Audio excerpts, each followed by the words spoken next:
누가복음 12장 우리 말씀 나누면서 은혜 받기를 원합니다. 반갑습니다. 날씨도 봄 날씨고 또 여러분들도 또 봄처럼 아름다워서 아주 기분이 좋습니다. 자, 지난주 또 그 지난주부터 우리가 계속 몇 주 동안 우리에게 하나님께서 주신 말씀의 깨달음은 언약과 계명이었어요. 근데 이 언약과 계명이 정말로 중요한데 우리는 이 언약과 계명을 그동안 그 속에 들은 내용이 뭔가 또 그것에 대한 능력과 가치가 뭔가를 그동안 좀 간과했다면 몇 주 동안 이어지는 말씀을 통하여 정말 이 언약과 계명이 이와 같은 큰 권능과 이와 같은 큰 보화라는 것들을 우리가 계속해서 깨닫는 저와 여러분 되기를 원합니다. 그 언약과 계명은 그렇게 중요하기 때문에 상속이라는 걸 통해서 우리에게 전달됐습니다. 그리고 그 상속은 이제 믿음과 사랑과 소망이라는 형태로 우리가 그 상속을 이제 깨닫게 되는데 그 상속의 완성이 뭐냐 그러면 지난주에 말씀해 주신 소망입니다. 그러니까 상속이 완전하게 내가 하나님의 나라를 또 그 나라를 지키고 믿고 전하는 것의 완성이 뭐냐고 보면 소망인데 그 소망은 우리가 직접 자녀들에게 뭔가를 전달하고 우리에게 상속받을 자들에게 뭔가를 전해주는 게 아니라 하나님의 성령께서 하나님께서 친히 그 일을 하게 해달라고 기도하는 그런 소망이다. 그리고 그 기도로 우리는 예수 그리스도의 주기도문을 지난주에 배웠습니다. 다시 한번 정리를 하면요. 이 상속이라는 언약과 계명은 우리 성도들, 예수 그리스도의 오늘 성경에서 나온 프렌드, 예수 그리스도의 친구들이 이 세상에 나타내야 될 세 가지를 통해서 전달이 되는 거예요. 예수 그리스도의 친구들, 프렌드, 하나님을 섬기는 자들에게는 세 가지를 가지고 있고 그 세 가지의 행동들이 우리들을 통해서 나타나는데 첫 번째는 뭐였다? 믿음이었다는 거예요. 믿음. 예수 그리스도의 친구는 믿음이 나타나야 돼요. 근데 믿음이 나타나지 않으면 우리가 가진 게 없는 거죠. 믿음이 없다는 것은 언약과 계명을 잃고 사는 거예요. 그럼 믿음이 뭐냐 봤더니 뭐라 그랬죠? 믿음은 영생은 예수 그리스도의 언약과 계명으로 상속된다. 이게 믿는 거예요. 예수님을 믿는다는 것, 하나님을 믿는다는 게 개인의 자의적인 해석이 아니라 그 무엇을 믿냐는 건데 그 무엇을 믿냐는 걸 정의하면 여러분 뭐라고요? 믿음은 영생을 예수 그리스도의 언약과 계명으로 뭐 하는 거다? 상속받는 것이다가 믿음이 돼야 되는 거예요. 그럼 여러분 안에 믿음이 있습니까?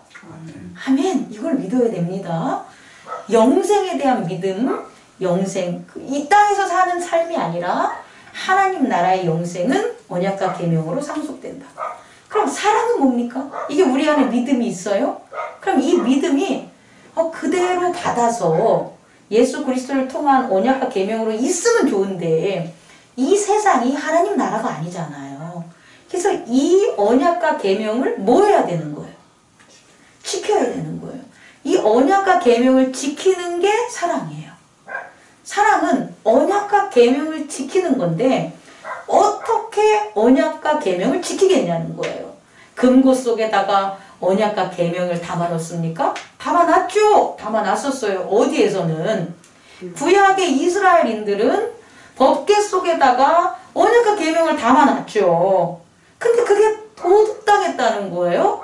잃어버렸다는 거예요. 그게 파괴됐다는 거예요. 변절됐다는 거예요. 그렇게 보관하면 안 된다는 거예요. 그러면 우리의 내면의 세계에 우리가 얻은 언약과 계명을 지켜야 되는데 그게 사랑인데 그럼 사랑은 뭐냐라고 봤더니 하나님을 알고 이웃을 아는 거예요. 하나님을 알지 못하면 절대 언약과 계명을 지킬 수가 없다. 알아야 된다. 그래서 하나님을 알아야 되는데 하나님을 아는 게 뭐냐라고 봤더니 하나님의 언약을 알려고 날마다 하는 거예요. 예수 그리스도께서 우리에게 주신 언약인 십자가의 언약과 부활의 언약과 재림의 언약이 뭐지? 이걸 내가 목사님이 설교하는 것만 보는 게 아니라 내가 하루하루 해야 되는 거예요. 아, 십자가의 언약이 뭘까? 십자가가 도대체 나한테 무엇을 줬을까? 부활은 왜 우리가 부활의 몸을 입어야 되는 걸까? 재림이 왜 필요한가? 왜 이 세상의 심판을 받아야 되는가에 대한 걸 여러분이 우리에게 준 이 바이블 안에서 뭐 해야 되는 거예요? 찾아야 돼. 구해야 돼. 두드려야 돼요. 이게 뭐가 되냐? 하나님을 아는 거예요. 하나님의 언약을 아는 거예요. 그게 하나님을 사랑하는 거예요. 하나님의 언약을 많이 알면 알수록 나 같은 죄인, 정말 내가 죄 속에 살았는데 나같이 이 못난 죄인을 하나님께서 용서해 주셨네? 이 십자가의 언약 아니겠습니까? 이것을 깊이 알면 깊이 알수록 하나님을 사랑해요. 근데 아마 우리 중에 이제 사랑이 같은 경우에는 예수님이 하나님이 우리 얼마나 사랑했을까? 나를 얼마나 사랑했을까? 아니, 사랑했대? 그래, 사랑하셨어요? 아멘, 땡! 이렇게도 할 수 있다는 거예요. 그러면 사랑이가 하나님을 아는 것에 있어서 깊이 알 수가 없겠죠. 결국 우리가 하나님을 사랑한다는 것은 하나님의 언약을 그의 십자가와 부활의 몸의 기쁨과 재림에 대한 심판은 무엇인가에 대해서 알면 알수록, 성경 안에서 알면 알수록 더 뭐 할 수 있다. 하나님을 사랑하며 지킬 수 있다. 또 하나는 이웃을 사랑해야 되는데요. 이웃을 몰라요. 내 경험으로만 아는 건 그건 아는 게 아니걸랑요. 지난번에 이거 지지난주 설교 나왔지만 남편하고 사이가 너무 좋았어요. 왜냐하면 남편이 나를 사랑해 주는지 안 거예요. 그래서 나는 남편을 너무 사랑했는데 시간이 지나면 지날수록 남편이 사랑하는 딴 여자가 있네. 우리 교회에서나 설교가 가능한 거예요. 둘씩 나오는 데는 못합니다. 그랬더니 남편을 더 이상 사랑할 수가 없는 거예요. 왜냐면 내가 알았던 남편이 아닌 거예요. 못 믿겠는 거예요. 못 믿는다는 것은 더 이상 알 수 없다는 거예요. 그러면 어떻게 됩니까? 사랑할 수가 없는 거죠. 다시 말해 계명을 알아야 되는데 계명이라는 것들을 우리가 알려고 이 바이블 속에서 실천하고 깨닫고 하면 할수록 우리는 누구를 사랑할 수 있다? 이웃을 알고 사랑할 수 있다는 거예요. 목사님을 알고 사랑하고 서로 성도를 알고 사랑할 수가 있는데 그 계명을 실천하지 않으면 절대 뭐 할 수 없다. 알지 못한다는 거예요. 이게 뭐가 되냐면 사랑이 되는 거예요. 그리고 지난주에 뭐 했습니까? 소망에 대해서. 소망이라는 것은 믿음과 사랑으로 우리가 받고 얻은 언약과 계명을 뭐 하는 거다? 상속하는 거다. 그 상속하는 그게 우리의 기도가 되고 그게 바로 우리의 뭐가 된다? 소망이 된다. 그렇다면 이 언약과 계명의 상속이 소망과 기도인데 우리는 그동안 소망과 기도를 장래에 일어나는 어떠한 미래적 시점으로 우리는 생각했다. 근데 아니다. 언약과 계명은 소망이 주어지고 기도를 하는 그 순간 now 우리에게 뭐 하는 거다? 지금 이루어지는 거다. 우리가 우리 자녀에게 우리의 언약과 계명을 지금 눈에 보이는 대로 전달을 해서 그들이 우리와 똑같이 교회를 섬김으로 유업을 하지 않더라도 그 자녀들을 위해서 뭘 가지면 소망을 가지면 어떤 소망? 우리의 유업과 하나님 나라의 유산을 상속하게 해주고 싶다는 그 소망을 가지고 뭐를 한다면 기도를 한다면 그것이 우리의 눈에는 보이지 않아도 지금 이 순간 이루어진다는 거죠. 누구를 통해? 성령께서 그 일을 우리의 자녀들에게 해준다는 거예요. 근데 우리가 자녀들의 행동과 자녀들의 모습만 보고 태도만 보고 소망을 갖지 않고 기도를 하지 않으면 아무 일도 뭐 한다? 일어나지 않는다는 거예요. 그래서 우리는 상속에 대한 완성인 언약과 계명을 자녀들에게, 또 우리의 이웃들에게, 또 우리가 살고 있는 기업과 그런 어떤 사업 속에서 뭐 한다? 전달해 주려는 기도를 해야 되는데, 그 기도가 뭐가 된다? 주님께서 가르쳐준 주기도입니다.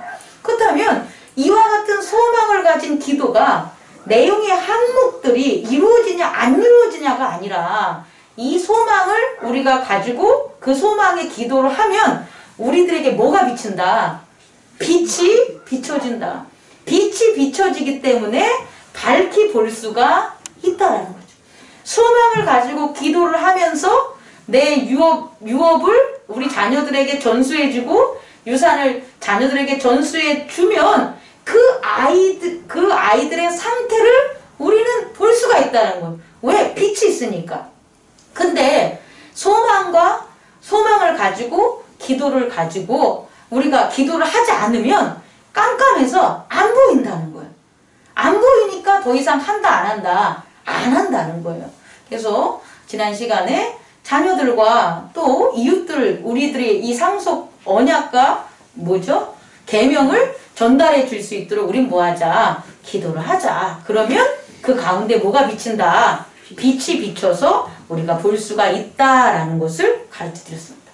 그럼 오늘 누가복음 12장은 이것에 대한 반격이라고 해야 되나요? 이게 반격이 나타나는데요. 이 빛이 언약과 계명이 없을 때는 우리 안에 없었어요. 그죠? 그래서 우리는 바깥에서 비추는 그 빛을 쫓았다는 거예요. 다시 말해 세상 사람들의 지식, 세상 사람들의 돈, 세상 사람들의 어떤 잘남, 경험, 이게 맞아 라고 따랐어요. 왜냐면 그게 맞는 거니까. 내 안에 빛이 없으니까 밖에서 비치는 그 빛이 우리를 살아가는데 어떻게 되는 거예요? 밝게 비춰준다고 생각한 거예요. 그래서 공부도 많이 하려고 그러고, 그리고 많이 뭐 하는 겁니까? 돈도 많이 벌려고 그러고, 또 사랑도 많이 벌려고 사회적인 것에 있어서 우리는 그동안 열심히 살았다는 거예요. 근데 살다 봤더니 그 빛이 우리를 속였던 거예요.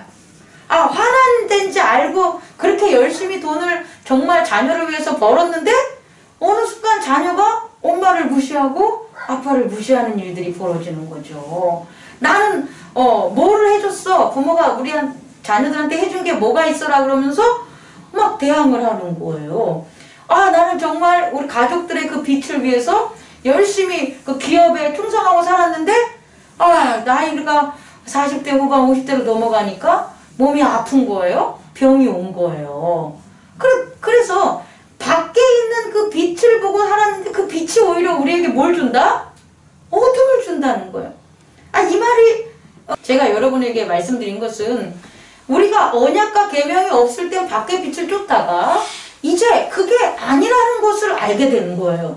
그래서 예수 그리스도의 그 영생을 받아들여서 우리가 그의 유산, 하나님 나라를 그의 유업을 통해서 지키겠다라고 해서 우리 안에 언약과 계명이 생긴 거예요. 그럼 우리 내면에 언약과 계명이 있으므로 이제 빛이 어디 있는 거예요? 밖에 있는 게 아니라 우리 안에 빛이 비춰지는 거예요. 그러니까 바깥에서 어떤 일들이 벌어져도 우리는 거기에 대해서 이제 쏠리지가 않는 거예요. 그걸 여러분들이 깨닫기 바랍니다. 내 안에 있는 내면의 언약과 계명의 빛 때문에 우리는 이제 밖에서 있었던 남의 등불을, 바깥 세상의 등불을 의지하여 살지 않아도 우리가 자유롭게 살 수 있는 자유를 얻게 됐다는 거예요. 그러면 우리 안에 이 빛이 비치니 바깥에 있는 빛은 뭐가 되는 거예요? 거짓이 되겠죠. 그 거짓된 빛이 이제 반격을 한단 말이에요. 네 안에 있는 빛이 아니야. 네 안에 있는 빛보다 우리 빛이 더 밝아. 이제 이 작용이 일어나는 거예요. 내면의 언약과 계명의 빛이 비춰진다고 해서 그 빛이 엄청나게 광명이 되는 건 아니에요. 그 빛이 점점점 믿음이 커지고 믿음에 있는 일들을 하고 사랑의 수고를 하고 소망의 인내를 하면서 그 빛이 점점 환해지는 거지. 이 상속을 받았다고, 언약과 계명을 내가 받았다고 그 내면의 빛이 훨씬 빛이 커지는 게 아니라는 거예요. 그러니 바깥에 있는 빛이 안에 있는 내면의 빛과 바깥에 있는 빛과의 뭐가 되는 거예요, 이제? 대립이라는 게 형성될 수밖에 없는 거예요. 이 대립은 내면에 있는 내 빛이 훨씬 밝아져서 바깥에 있는 빛을 능가하면 이제 끝나요. 근데 그게 아니라 내면에 있는 빛이 여태껏 내가 쫓았던 바깥에 있는 빛보다 어두우면 당연히 내면 안에 그림자가 생길 수밖에 없는 거예요. 밖에보다. 그래서 그 반격이 뭐냐면 그릇된 상속이라는 오늘 12장의 첫 번째 1절에서 말한 뭐가 되냐면 예수님께서 조심하란 누룩이 되는 것. 이 누룩이라는 것, 이 외식이라는 것, 누룩 이꼴 외식이라는 건 바깥에 있는 빛이라는 거예요. 내면에 있는 빛이 아니라 바깥에 세상이 만든 빛, 그 빛이 누룩이 되는 거고 그 빛이 바로 뭐다? 외식이 된다는 거예요. 이것을 뭐해라? 조심하라는 건데 그게 뭐냐라고 우리가 분석해보면 그릇된 상속이 되는 거예요. 우리 안에 있는 언약과 계명이라는 상속을 잘못된 것으로 자꾸 보게 만드는 그 빛, 그게 외식이 된다는 거예요. 그래서요, 크게 어떻게 하냐면 상속은요, 주는 자가 누굽니까? 상속의 근본은 주는 자는 하나님이세요. 예수 그리스도 하나님. 받는 자는 누굽니까? 나예요. 이 상속 간의 관계, 하나님 나라의 관계, 유산과 유업의 관계는 하나님과 내 관계예요. 그러면 그릇된 상속은 이걸 뭐 하는 거예요? 이걸 바꿔놓는 거예요. 다시 말해서 상속의 근본적인 도가 뭐냐면 하나님과 나 둘의 문제거든요. 그럼 이것을 갖다가 뭐 한다고요? 변형시키고 왜곡시키게 만드는 그릇된 상속을 만들어 놓는다는 거예요. 그럼 첫째, 어떻게 바꿔놓냐면 상속하는 자를 변질시키는 거예요. 이 말은 상속을 누가 해줬다고요? 근본적으로? 하나님을 변질시키는 거예요. 하나님을 변질시키는데 그럼 하나님이 뭐 빛으로 인해 가지고 뭐 어떻게 모형이 바뀌냐? 이게 아니라 상속의 근본 주체인 하나님을 변질시키는 것은 언약과 계명을 뭐 하는 거예요? 사적으로 소유하게 만드는 거예요. 이게 좀 어렵죠.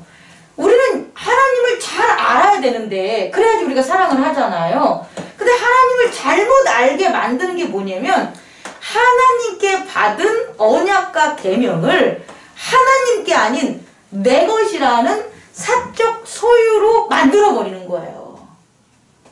말이 좀 어렵지만 이 사적 소유로 한 게 누구냐라고 봤더니 우리 11장 후반절에 있는 외식하는 자들이에요. 12장 1절에서 외식하는 자, 누룩이 있는 자는 11장 37절부터 마지막 절까지 나오는 6개의 화를 입을 사람들, 그 사람들이 바로 뭐가 되냐면 외식하는 사람들, 누룩을 가진 자들이란 말이에요. 그럼 이 공통점 특징이 뭐냐는 거예요. 6가지 화를 당하는 이 사람들의 특징을 42절에서 봤더니 운양과 모든 채소와 11조는 들이되 공의와 하나님에 대한 사랑은 버리는 도다. 이게 화 있는 자걸랑요? 그럼 이 사람들은 왜 공의와 하나님에 대한 사랑을 버렸냐는 거예요. 언약을, 계명을 자기 거로 했다는 거예요.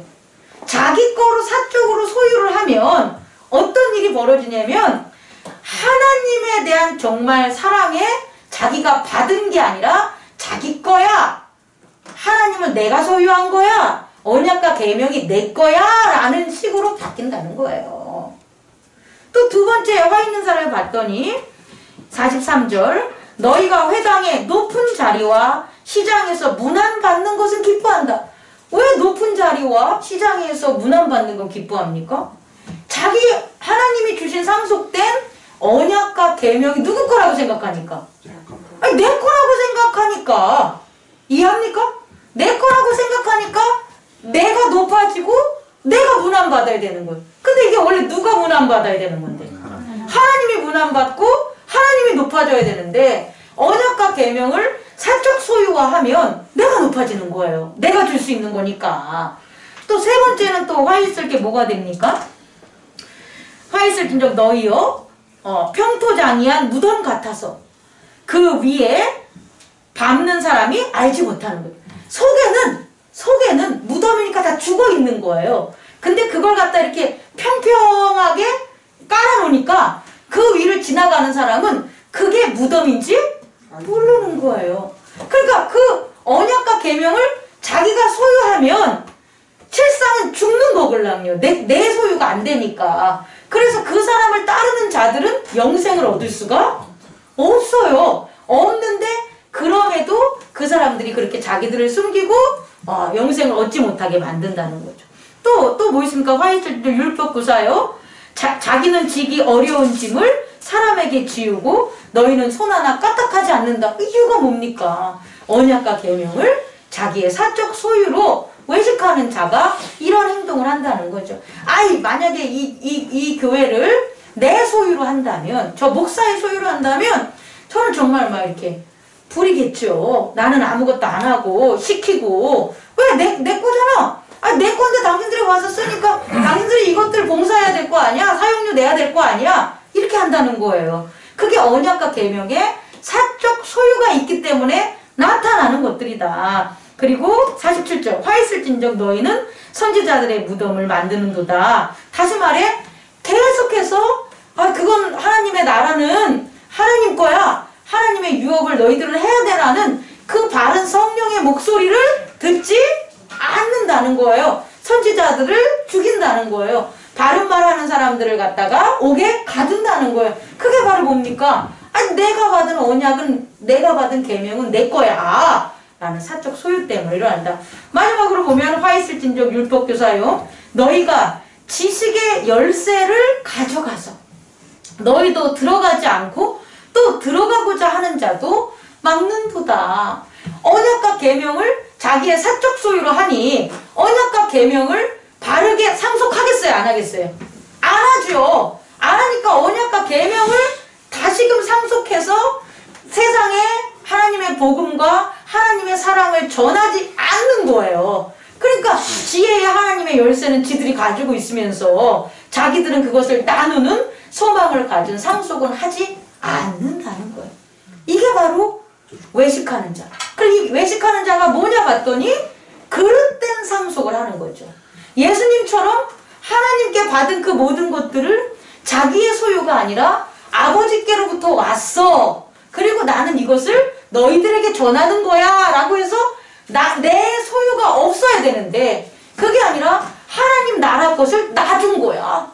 이 교회도 놔준 거야. 기도 많이 해서 내가 예쁜 짓 많이 해서 나 차준 거야. 예쁜 짓 많이 해가지고 나는 영생 줄 거야 라는 그런 그릇된 상속을 갖게 된다는 거예요. 다시 말해 정리하면요, 이 누룩과 이 세상에 빛이 하는 건 뭐냐면 내면의 빛, 하나님께서 우리에게 주신 언약과 계명의 빛을 흐리게 만드는 거예요. 더 막 빛나게 하는 게 아니라 그 흐리게 만드는 첫 번째가 뭐냐? 하나님의 나라, 언약과 계명을 누구의 소유로? 사적 소유, 내 사적 소유로 만들어버리는 게 첫 번째다. 두 번째는 그릇된 상속은 뭐냐면요, 오늘 12장에 나오는 것들인데 이제 상속 주는 자가 변질이 됐다면 첫 번째는, 두 번째는 상속을 받는 자를 변질시키는 거예요. 여러분 한번 생각해 보세요. 계명과 언약을 분명히 상속받는 자는 그 자격이 있는 거죠. 근데 이 사람을 변질시키는 건 어떤 걸까요? 이 사람을 변질시키는 건 내가 그걸 왜 받아야 되는데요? 이렇게. 내가 왜 그걸 받아요? 내가 언약과 계명을 왜 받아요? 이거예요. 내가. 주는 자를 변질시켜서 사유화시켰다면 받는 자를 변질시키는 건 뭐냐면 언약과 계명을 내가 받아야 돼요? 이러고 내가 그걸 받아야 되는 말을 안 하면 뭐라면 그걸 내가 전해야 돼요? 이렇게 얘기하는 거예요.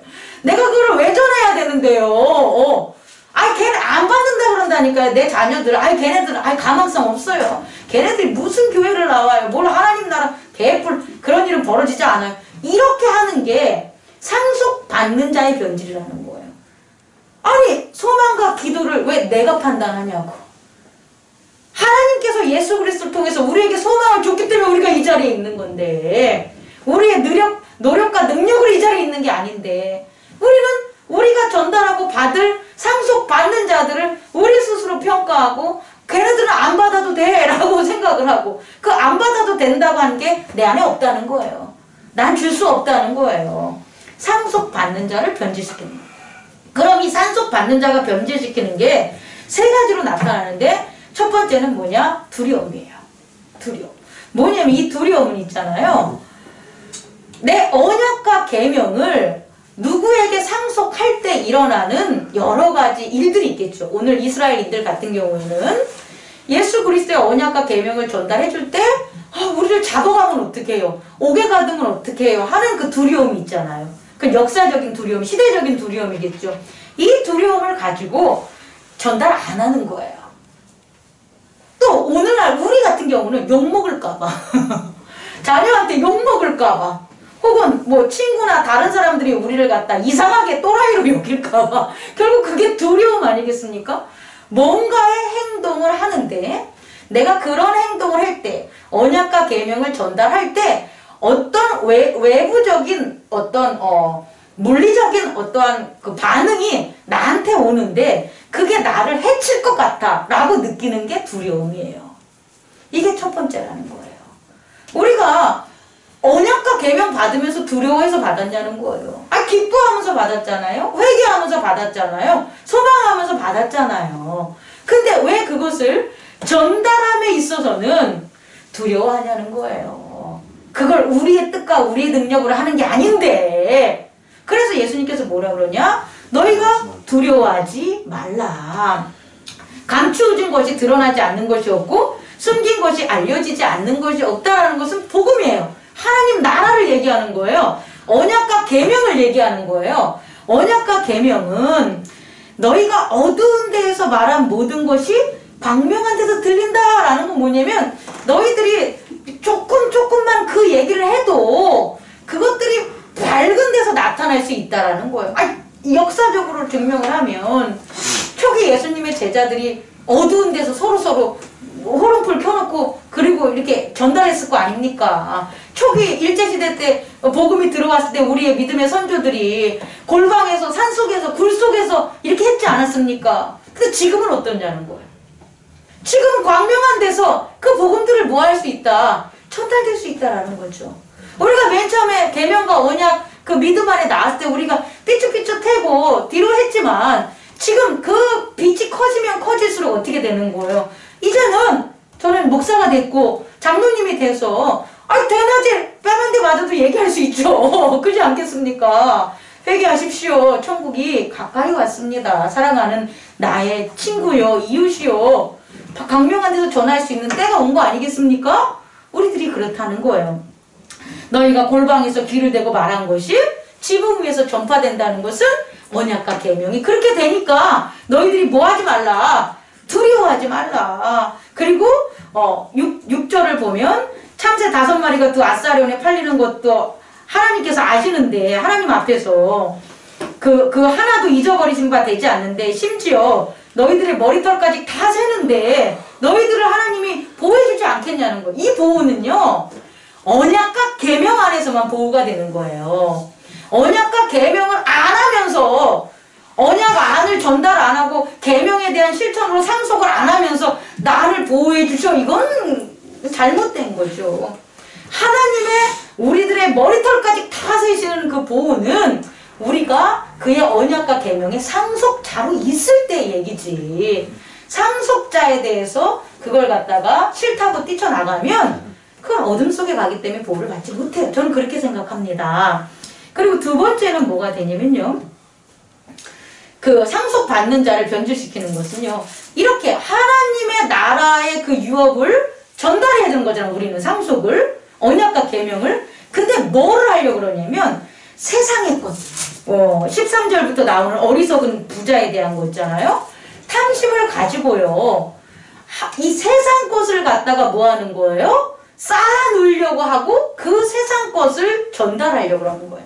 예를 들어서 이런 거예요. 교회는 예수 그리스도의 언약과 계명을 상속하는 거잖아요. 근데 교회가 예수 그리스도의 언약과 계명을 상속하는 게 아니라 교회 건물을 상속하려고 한다든지, 아니면 교회 부지를 상속하려고 한다든지, 교회 재산을 상속하려고 하는 게 바로 이 탐심이라는 거예요. 이게 바로 상속자의 변질이라는 거예요. 오늘날 우리는 많은 현상들을 통해 상속자들이 이렇게 변질된 게 보이잖아요. 자녀들도 마찬가지입니다. 자녀들에게 영생을 상속해야 되는데요. 언약과 계명을 상속해야 되는데 부모가 뭘 상속해 주려고 그래요? 내 땅 주려고 그래요. 내 집, 아파트 주려고 그래요. 내 연금, 돈 주려고 하는 거예요. 이게 상속자를 변질시킨다는 거예요. 여러분이 정말 이 땅에 살면서 여러분에게 받은 게 뭡니까? 라고 한다면 예수 그리스도를 통한 영생의 언약과 계명을 받으셨으면요, 여러분이 하늘나라 갈 때 여러분이 이 땅에 남길 건 뭐밖에 없어요? 영생에 대한 언약과 계명을 전달해 주는 거예요.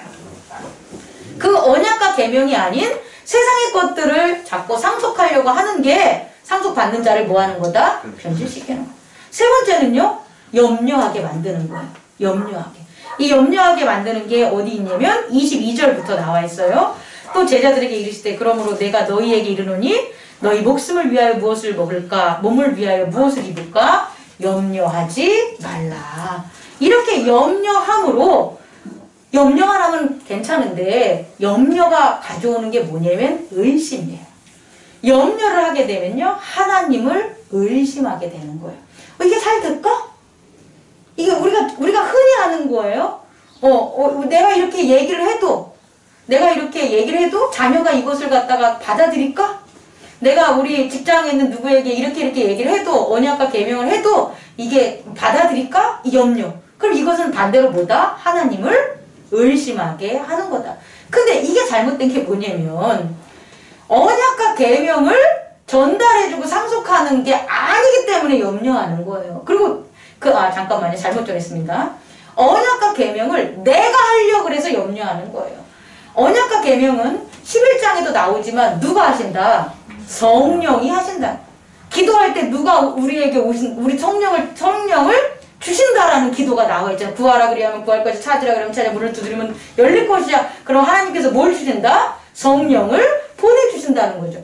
마찬가지로 언약과 계명의 상속은 성령이 하시는 거예요.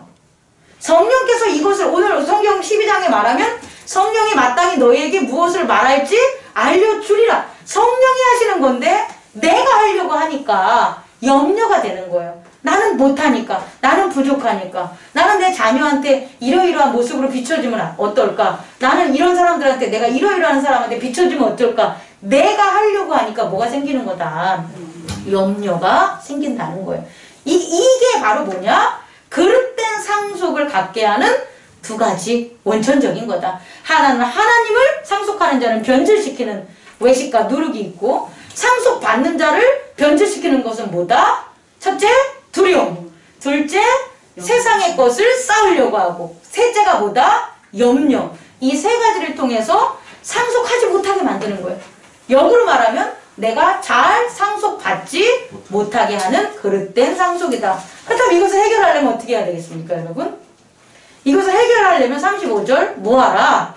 깨어있어라. 깨어있어야 되는 거예요. 왜 깨어있어야 되냐면 우리 안에 있는 언약과 계명을 뭐 하려고? 도둑질 하려는 누가 도둑이 들어온다는 거예요. 그래서 깨어있으라는 거예요.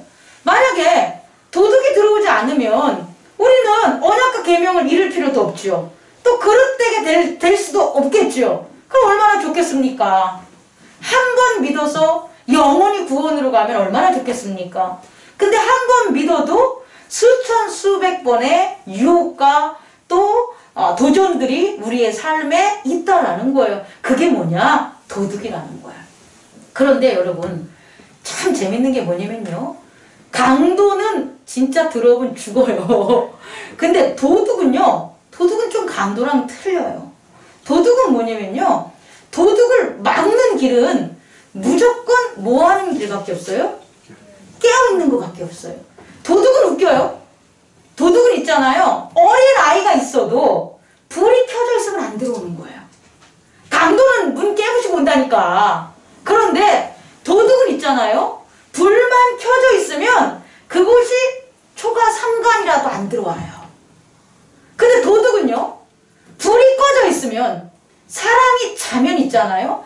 아무리 철문으로 문을 해서 걸어 잠궈도 귀신같이 그 문을 여는 게 뭐다? 도둑이라. 그래서 도둑을 막을 길은 단 하나밖에 없다. 뭐다? 깨어있는 거예요. 깨어있어야 돼요. 그럼 사랑하는 성도 여러분, 말씀을 마치면서 깨어있는다는 게 뭡니까? 여러분이 깨어있는다는 게 뭡니까? 우리가 영적으로 우리가 상속받은 언약과 계명을 왜곡시키게 만드는 누룩으로부터 세상의 두려움과 세상의 물질과 세상의 염려로부터 우리가 깨어 있어야 되는데, 그럼 깨어 있는다는 게 뭐냐는 거예요. 아까도 얘기했지만 깨어 있다는 것은 성령의 음성에 순종하는 거예요. 성령의 음성에 순종하는 거예요. 여러분, 이 말씀을 잘 들어보세요. 집사님들. 내가 어느 순간 자꾸 깨닫게 돼. 근데 그게 내 생각이 아니라니까요. 이게 내 생각과 성령께서 가르쳐주는 음성하고 이렇게 말씀을 말씀 생활을 안 하면 헷갈리는데, 말씀 생활을 정말 규칙적이고 또 기뻐하는 마음으로 말씀 생활을 하면요, 내가 생각하는 마음이 아닌데 말씀으로 떠오르는 음성들이 있어요. 그 음성이 생각이에요, 사실은. 근데 그게 내 생각이 아니라니까요. 내 생각은 내가 경험하고 내가 계획하고 나의 이로움을 위한 게 내 생각이에요. 근데 나를 위한 게 아니야. 내가 경험한 게 아니야. 그런데 내 마음속에서 나타나는 음성이 있다는 거예요, 생각이. 그게 성령의 음성이라는 거예요. 근데 그 성령의 음성은 반드시 말씀 속에서 생활할 때에 그게 명확해지는 거예요. 근데 말씀 속에서 생활하지 않으면 뭐가 뭔지 몰라 다. 그리고 아예 안 들려요. 그냥 내 생각대로 살아가지. 깨어있다라는 건 뭐다? 성령의 음성에 순종하는 거. 성령의 음성에 순종하는 저 여러분 되기를 원합니다. 성령의 음성이 뭡니까? 라고 저한테 묻는다면 열심히 제사장 그걸 정말 한번 해보세요. 안 하면 되니까요. 안 하고서 원하면 절대 안 돼요. 아유, 내가 하루에 한 번씩 성경을 꼭 한 절씩을 외워야지. 한 절 되게 쉽잖아요? 한 절씩을 읽어야지. 쉬운 것 같지만 3일 못 가고 30일 못 가고 3년 못 간다는 거예요. 저도 목사니까. 목사가 돼서 이 주의를 잘 섬기게 하는 제 책임이 있으니까 제가 이렇게 그 말씀을 한 거죠. 장로님도 마찬가지죠. 장로님으로 세워졌기 때문에. 권사님들도 마찬가지예요. 그러니까 우리 스스로가 그 말씀 한 절을 하루에 한 번씩 보는 것도 힘들단 말이에요. 근데 한 장씩 혹은 더 많은 말씀 생활을 내가 계속 한다면 분명한 변화는 우리 안에 성령의 음성이 자주 들린다는 거예요. 또 순종을 하면 할수록 자꾸 들려요. 근데 순종을 안 하면 안 하는 건 내 방식대로 살아가는 거 그러나요? 안 들려. 이게 깨어있는 겁니다. 우리 깨어있읍시다. 네. 깨어있어서 우리 안에 우리 주 예수 그리스도의 피와 그의 보혈과 그의 부활과 그의 재림의 언약이 나한테 실현된 거걸랑요. 그 실현으로 우리 안에 있는 언약과 계명을 우리의 십자가와 우리의 부활과 우리의 심판의 참여로 우리는 누구 하는 거예요? 상속할 수 있다라는 거예요. 그 깨어있는 저와 여러분이 창립 9년 동안 주님께서 주신 말씀의 깨달음이고 앞으로 90년, 900년, 9천년을 우리가 이 언약과 계명을 깨어있어서 온전하게 상속받고 전한다면 우리는 하늘나라에서 영원히 기뻐함을 받는 자녀들 됨을 믿습니다. 꺼주시기 바랍니다.